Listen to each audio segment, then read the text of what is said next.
If you feel completely out of control around food all day and then nighttime hits, and then it suddenly feels impossible to stop eating, you're not alone. And despite what social media and your coworkers say, you're not lazy.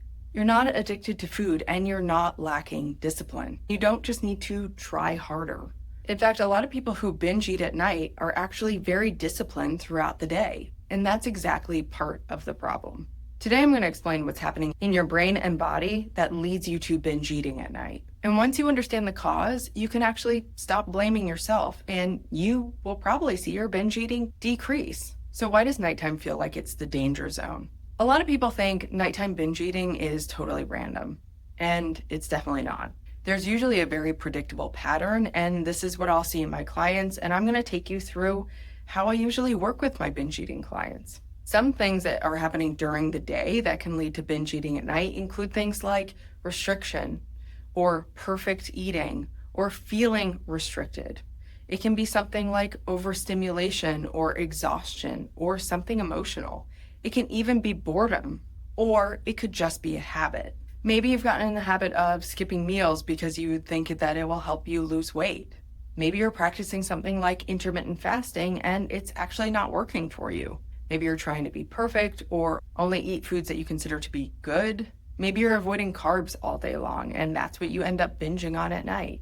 Many people who binge eat at night are often masking their emotions with food. They may be pushing too hard or pushing the limits of what they feel like they can do emotionally or even time-wise. Maybe they're working multiple jobs in a day and they're just tired.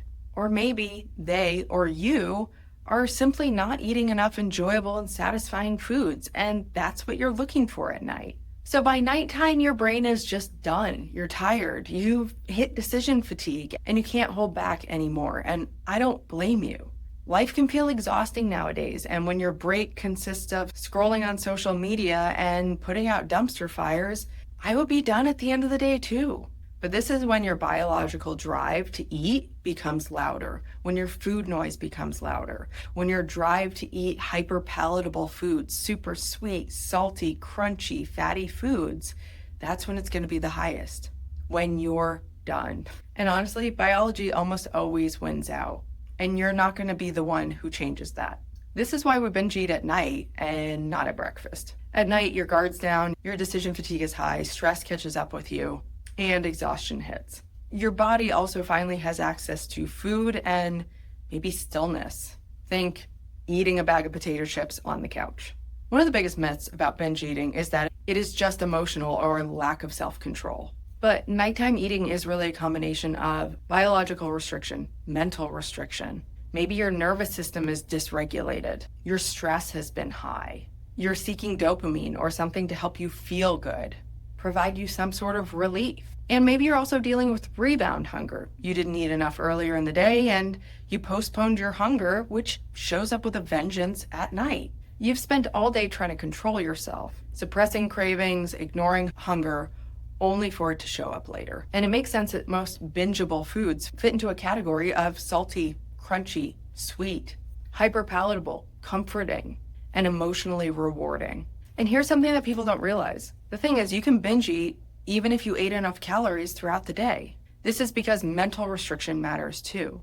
Maybe you don't actually restrict during the day, but you feel restricted or you feel shame about what you ate. I shouldn't have eaten that. I ate too much at lunch. I shouldn't have had that cookie. I shouldn't have had that piece of cake that was in the conference room.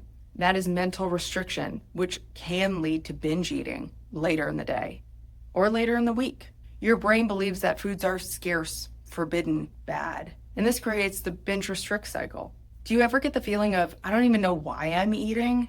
A lot of people will tell me, I'm not even hungry when I'm binge eating. Yeah, because it's not usually about hunger. Sometimes it is. Sometimes it's because you didn't get enough earlier in the day. But a lot of times binge eating is nothing to do with hunger. And if this is you, make sure to check out my video on why you overeat when you're not even hungry after this one. I'll link it at the end. Sometimes physical hunger just isn't the driver anymore. Binge eating can definitely take the role of emotional numbing or zoning out, decompression or stimulation, entertainment, comfort, reward, rebellion, rebellion against restriction, rebellion against what your doctor told you need to do, rebellion against the fact that your doctor told you needed to lose weight and count your calories. It can be exhaustion relief. It helps you feel better. Food often becomes the off switch, the end of the day switch, something that just helps you to feel like, the day's over. I feel whole. It can be the off switch for things like high achievers or caretakers who are overstimulated and overtaxed. It can be the off switch for people with ADHD or perfectionism. It's definitely the off switch for people like chronic dieters and those people who are emotionally overloaded all day long. And this is why simply telling yourself to have more discipline or to try harder isn't going to work, because binge eating serves a function. It is not pointless. Binge eating always has a reason. And in my office, I'll see a variety of reasons. And most of the time, it's emotions that we are not dealing with. It is a way to avoid the discomfort and to undo the day or to soothe ourselves because of what happened during the day. And the thing is, it never talks back. It's reliable. It's always there. But it's just a pacifier. And once you stop actually binge eating, it is totally normal to still have that thought, to still have that trigger, to still have the desire to want to binge eat, because it has become a coping mechanism for you. It's become a tool. It always has a function and a reason.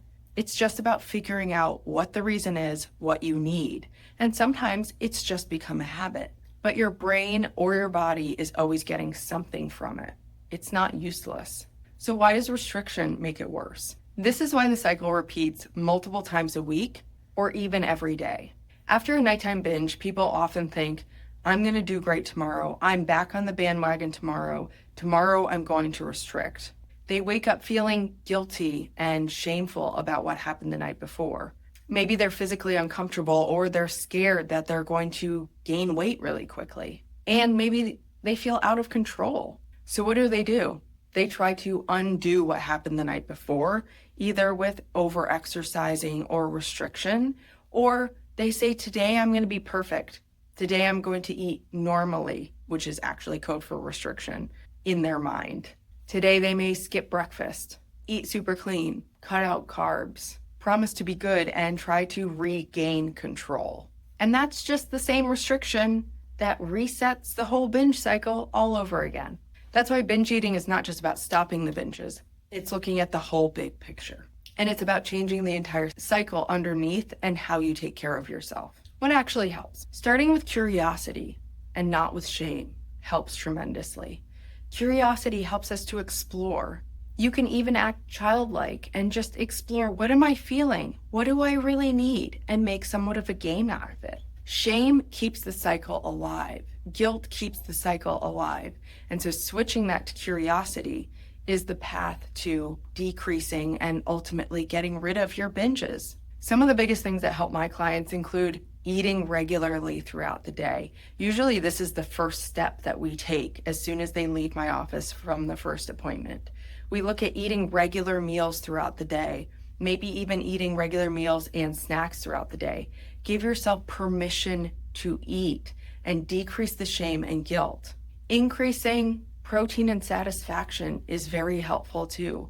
Looking at your foods with curiosity and your plates with curiosity and trying to add color to your plates. Adding fullness to your plates, ensuring you have enough food and foods that are satisfying, that feel good on your tongue, that have a good taste profile. They feel round and full rather than like they're missing something, like diet ranch dressing. My clients often need to stop the all or nothing thinking or the good and bad mindset. They need to improve their nervous system regulation and their self-care, and that might be in working with a therapist, grounding themselves throughout the day or during meals, saying thank you before meals, going for a walk throughout the day without headphones on, without listening to anything, just having some silence, learning emotional coping skills, and coping without food. Now, this can be somewhat advanced. Learning to identify your emotions and identify your patterns is really the first step. And then learning to deal with your emotions in helpful ways, maybe exploring with a therapist and feeling your feelings, which I know can be really uncomfortable. Your feelings are not going to kill you. Your emotions are not going to kill you, although they feel like it sometimes.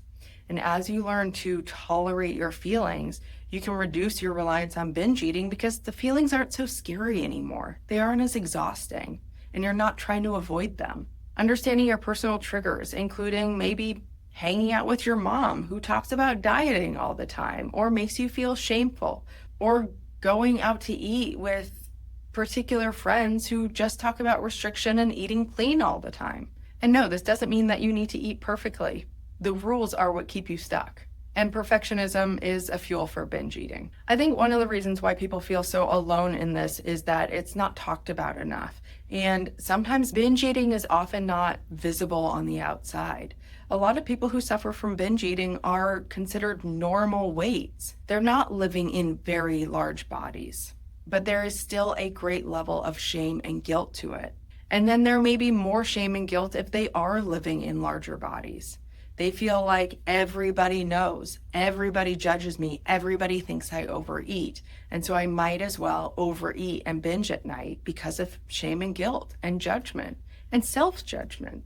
Most of the time we're thinking judgment about ourselves that people wouldn't even say to us. Maybe they're not even thinking. And honestly, who cares what they're thinking? Well, I'll tell a lot of my clients, if they're worried about a bunch of other people and what other people are thinking, I say, stay in your lane. Stay in your own lane. You are taking care of you, and what other people are saying about you or your body or their opinions of things oftentimes don't matter, especially if they create shame and guilt inside of you.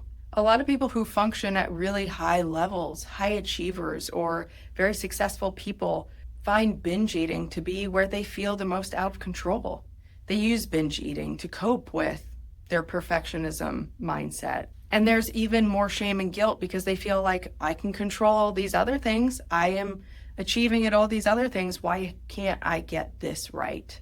And you are not alone. So if nighttime binge eating is happening to you, I want you to hear this. Your body's not betraying you. Your body is not unsafe. Your brain is not broken. You are not a failure. Binge eating is a signal for something else. Binge eating is a coping technique. Binge eating is hiding and masking the bigger problem. So you can't just stop the binge eating and think it will go away forever. It is a coping mechanism for something. And when you can figure that out with curiosity and kindness and work through that, the binge eating reduces on its own.